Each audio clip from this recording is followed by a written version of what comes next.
hello my restaurant welcome to our YouTube channel पिलामाने तुम परीक्षा पाई तुम मुंडे बहुत गोटे चिंता रोथो चिंतार कौन पढ़ी कौन नाई मन बहुत क्लांत आसुव तेणु तुम से क्लांत को गोटे भिडियो आस आम दूर करवा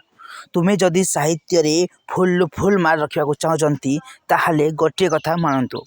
तुम बही थिबा समस्त प्रश्न उत्तर को मुखस्त करंतु कारण तुम्हें टेक्स्ट बुक कौन यूट्यूब वीडियो देखा जरूरत नहीं तुम्हें 100% 100 जहाँ पार्च 2 दिन भितर तुम साहित्य बहीर समस्त प्रश्न उत्तर को मुखस्त कर कारण तुम साहित्य बहीर समस्त प्रश्न उत्तर ही तुम सर्ट क्वेश्चन आसो और लंग क्वेश्चन आसो तो मुख्य कथा है तुम्हें किपर लिख 2 मार्किया 3 मार्किया लंग क्वेश्चन किपर लिख सदा बेले मन रख पिला माने लेखा लेखक आगे रख लेखा लेखक लिखिले हेटा 1 मार्क पाइब आउ तुम राइट आंसर लिखिले 1 मार्क पाइब तेणु मन रख तुम्हें 1 मार्किया 2 मार्किया 3 मार्किया रे 2 मार्किया 3 मार्किया लिखला समय लेखा लेखक लिख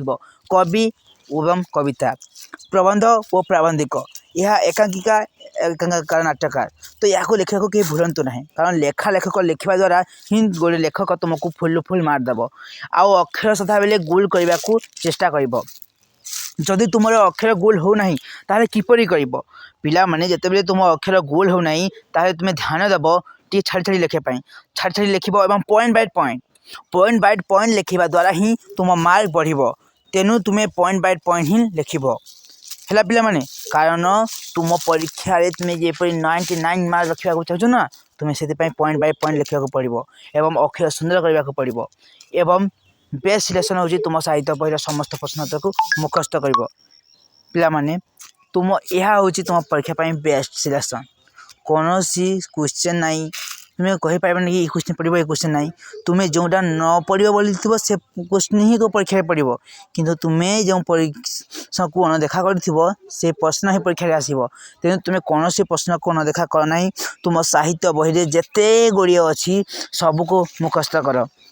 बेसिकाली 1 मार्किया 2 मार्किया 3 मार्किया तुम्हें यह प्रश्न उत्तर ही देख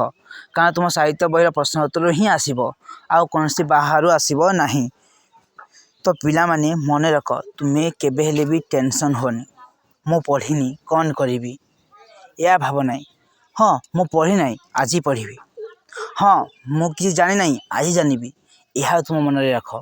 कारण कौन व्यक्ति किसी जानी न थाए काली पढ़ी बोली दिन बीती जाए किंतु से पढ़ी पारि न थाए तेणु तुम्हें आज ठारू आरंभ कर एबे ठारू आरंभ कर आज तुम्हें साहित्य बहीर समस्त प्रश्न उत्तर को मुखस्त कर कारण आज पाठ द्वारा ही तुम भविष्य उज्जवल हम